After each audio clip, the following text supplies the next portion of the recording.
Welcome to the WRAL Daily Download. I'm Grace Holland. Today we're having a conversation with Tar Heel traveler Scott Mason. So I guess we'll start with the Sherrod Homestead, and I know this is a historical story that you're covering here. Yeah, I really always find history fascinating. You know, when I was a kid in school, like in high school, I had no interest in history. I don't know. I just didn't have an interest. But then after I graduated from college, I became a reporter, and I was fascinated by history. It's kind of strange how it I came around to it. Anyway, this is the Sherrod Homestead. So let me go back in time. There was this man named Jack Sherrod, and he was enslaved. I mean, this was during slavery times. Lived on a plantation, mistreated, all that kind of thing. And he wondered, gosh, am I ever going to get my freedom? Well, then the Civil War came along. He joined the U.S. colored troops and fought for the Union. Wow. And what he had to do, his unit had to do, was to build roads through the swamps of North Carolina, which would then enable the troops to move forward and advance. Well, the unit really proved critical to the cause. So after the Civil War, he gains his freedom. Well, he comes back home to North Carolina. He couldn't read or write, but he acquires this property in Wilson County in Stantonsburg, and he builds a house. He was a builder. He couldn't read or write, but he could build things. He built roads during the Civil War. Now he's building his home. So he builds this beautiful brick home, gets married, raises his children there. The home is then passed down from one descendant to another, to in more modern days. Well, there's this man, Paul Sherrod. Jack Sherrod was his great-grandfather. Paul is living in California, and he hears about the house that is now in terrible disrepair. He's all the way in California, but, this is sort of family history. It's important. He comes home, he looks at the house. Oh, my gosh, we got to do something. I mean, the roof is falling in. He gathers his family members around, and together they try to save the house. They raise the money amongst one another.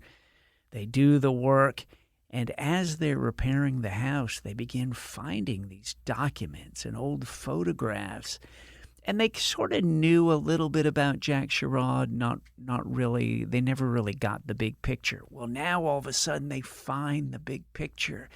These old black and white photos. There's even a great photograph of Jack himself, from the 1800s. Wow. So the story is about them piecing together this history as they're refurbishing this old house that was built in 1886.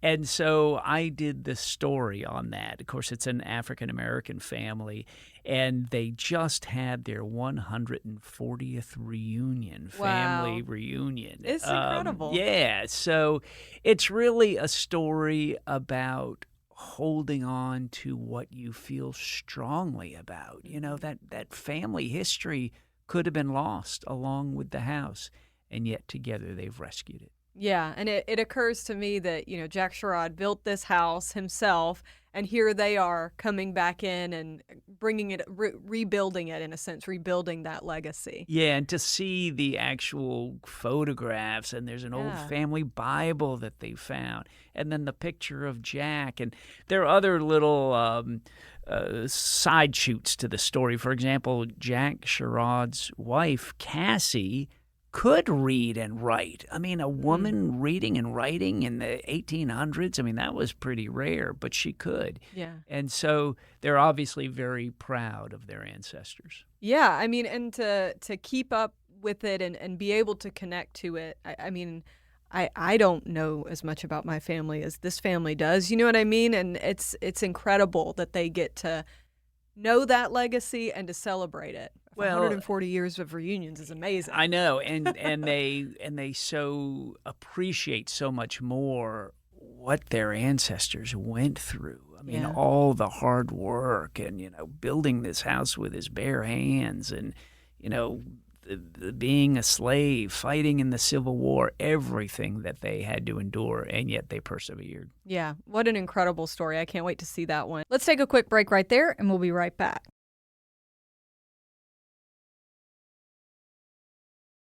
The Old Moose. Now, who or what is the Old Moose? Well, or where? It's the Old Moose, O-L apostrophe, the Old Moose General Store and Antiques in Pine Tops, North Carolina, which is Edgecombe County, not too far from Tarboro.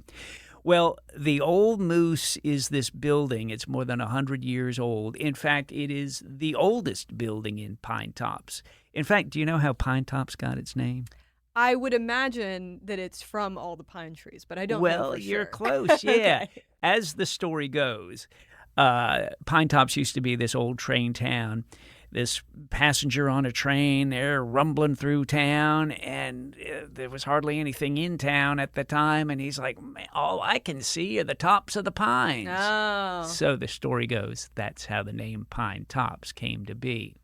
Another sort of related story is that there was this terrible traffic accident in town, and the train caught fire, and the wind blew the fire in this direction, and it burned every single building in town.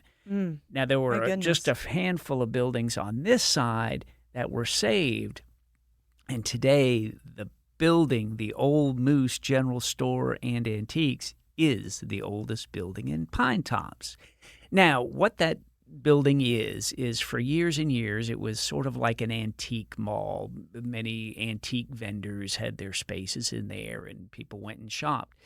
Well, the owners of that building decided to retire, and the building could have been bulldozed. But this couple stepped in just about a year ago, and they said, no, this is so historic, and it's a nice town. We want to buy the building. So they bought the building.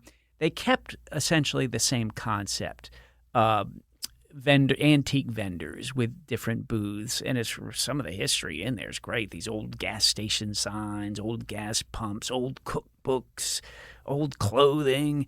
Each vendor has their own kind of genre. But then the owners added an ice cream shop and also a grill, like a little sandwich grill. The ice cream shop, the day we were there, was packed, and it was just such a great energy. But the thing is, they're eating butter pecan and all that kind of thing. But there's all this history around there. The old timey candy in the wooden bins, and on a shelf are old rusty lunch boxes, and so basically, it's a story of this couple saving what could have been lost. And they just felt like Pine Tops needed a gathering space for people. And that's what it's become. And all the people we interviewed were so appreciative. And it brings back so many memories to them. In fact, the owner, sort of a big man, I sat him down, I began interviewing him.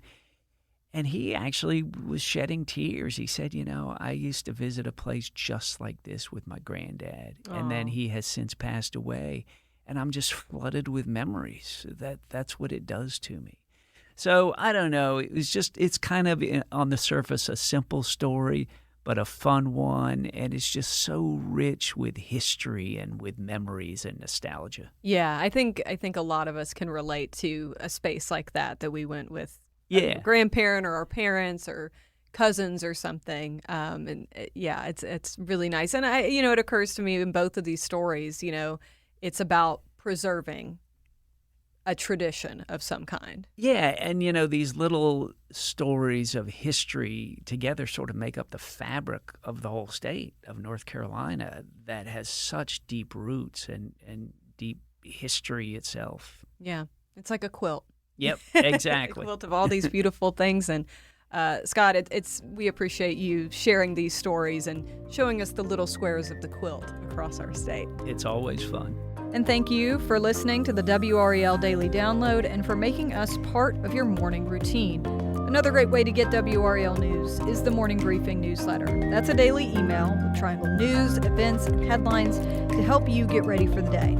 You can sign up at WRAL.com/newsletter.